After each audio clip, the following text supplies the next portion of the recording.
Nunca imaginé que el amor me llevaría a un país que terminaría odiando. Y mucho menos que todo empezaría con un simple «Oye, ¿tienes fuego?», en una terraza cualquiera de mi ciudad. Se llamaba Luca, italiano, sonrisa fácil, ojos de los que no quieres dejar de mirar, y esa forma de hablar español con acento que hacía que todo sonara más interesante de lo que realmente era. Me habló 10 minutos y ya sentía que estaba dentro de una película.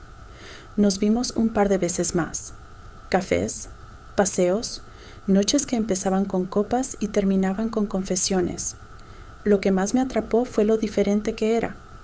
Tan libre, tan seguro de sí mismo, como si no le tuviera miedo a nada. Y eso me sedujo, porque yo sí tenía miedo, a casi todo. Al mes ya estaba completamente metida en esa historia. Él tenía que volver a Milán por trabajo, pero antes de irse me soltó la bomba. ¿Y si vienes conmigo? Me reí. Obvio. ¿Quién dice que sí a eso? Bueno, resulta que yo, en menos de 2 meses, vendí casi todo lo que tenía. Renuncié al trabajo, me despedí de mis amigas, le dejé las llaves del piso a mi hermana y me subí a un avión con una maleta llena de ilusiones y un billete de solo ida. Llegar a Italia fue como despertar de golpe. No hablaba el idioma, no entendía nada de cómo funcionaban las cosas, y encima Luca no era exactamente el mismo del que me había enamorado en mi ciudad. Allá era más frío, más ocupado, más distante.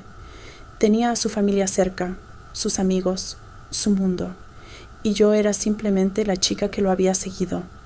Los primeros días fingí que todo estaba bien, que era normal que no me prestara tanta atención, que su madre no me tragara, que yo no encontrara ni una sola cosa que me gustara de ese lugar, ni el clima, ni la comida, ni la gente. Pero claro, ya estaba ahí, ya había apostado todo. ¿Cómo iba a decir me equivoqué? Cada día era más difícil salir de la cama.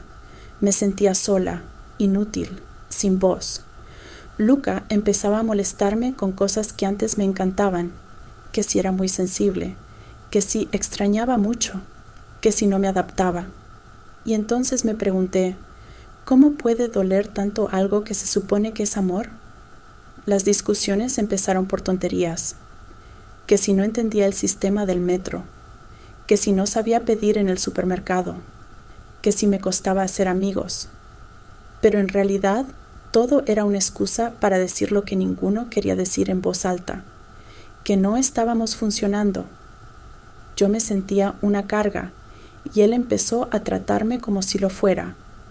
Un día, después de una cena silenciosa en su apartamento, me soltó como quien pide la sal. No sé si esto está funcionando. Lo miré en silencio. Por dentro quería gritarle que claro que no estaba funcionando, que yo había dejado todo por él y que ni siquiera me ayudó a encontrar un trabajo o un círculo donde encajar. Pero solo dije, yo tampoco sé. Y fue peor, porque esa noche no dormimos en la misma cama, ni en el mismo cuarto. Y al día siguiente, cuando desperté, él se había ido a trabajar como si nada. Ese día lloré sin parar. Me encerré en el baño y me miré en el espejo como si esperara ver a la versión de mí que había dejado en mi país. Y no estaba. Pasaron los días y no hablábamos.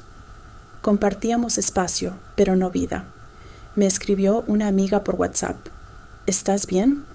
Vi una historia de él en una fiesta, y ahí supe que algo estaba realmente mal, porque yo estaba en casa, sola, sin saber ni cómo pedir una pizza, mientras él sonreía en fotos como si nada. Una noche volvíamos en silencio y le pregunté, ¿te gusta otra? Se rió. ¿De verdad vas a empezar con eso ahora? Y no contestó, porque ya no hacía falta. Esa noche dormí en el sofá. Y lo peor de todo es que no fue por decisión. Fue porque él cerró la puerta de la habitación. Pensé en volver, abrir la app de vuelos, comprar uno barato y regresar con la cola entre las piernas. Pero, ¿cómo le explicas a todos que fracasaste? Que el cuento de hadas terminó antes de comenzar, que el amor por el que lo dejaste todo ni siquiera movió un dedo por ti, Lo peor no fue el desamor, fue darme cuenta de que estaba sola en un país que odiaba, con una persona que ya no me quería y sin un plan de escape. Pasé semanas debatiéndome entre hacer las maletas o seguir fingiendo que todo estaba bien, hasta que un día él llegó con una frase que parecía sacada de una película de terror romántico. Creo que necesitas espacio. Yo ya ni sentía dolor, solo una especie de adormecimiento en el pecho. Le respondí con lo único que podía. Perfecto, lo necesitaba. Y esa noche dormí como no lo había hecho en meses. Porque sí, estaba rota, pero al menos ya no tenía que fingir. Conseguí mudarme a una habitación alquilada en un barrio que no salía en las postales. Compartía cocina con una señora que me miraba como si fuera una intrusa y un chico que siempre andaba en bata. Pero al menos era mi espacio. Y ahí empezó lo raro. Comencé a ver mi propia vida con otros ojos. No tenía pareja, no tenía trabajo, no tenía estabilidad, pero tenía libertad. Una noche, mientras comía arroz instantáneo y veía una serie doblada al idioma que todavía no entendía, me reí por primera vez en semanas. Y fue honesto. Un día cualquiera salí a caminar sin rumbo. Me perdí, y en esa caminata me encontré con una librería pequeña. Entré sin saber por qué, y salí con un libro de cocina local, una tarjeta de membresía y una conversación espontánea con el dueño, que me recomendó un curso gratuito de idiomas en la biblioteca municipal. Ese fue mi punto de giro.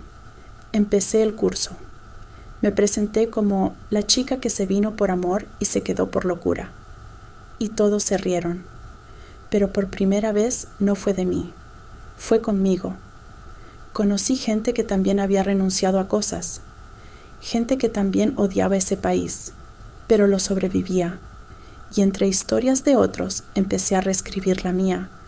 No me enamoré otra vez, pero sí me encontré. Y eso vale más que cualquier cuento romántico, porque entendí algo que nadie te cuenta. A veces el amor no te salva, pero el desamor sí te despierta. Si el video te gustó, suscríbete para más contenido como este y compártelo con algún amigo. Recuerda que si tienes alguna historia que quieres que sea contada, no olvides dejarla en la caja de comentarios. Nos vemos hasta la próxima. Ahora me cuentas.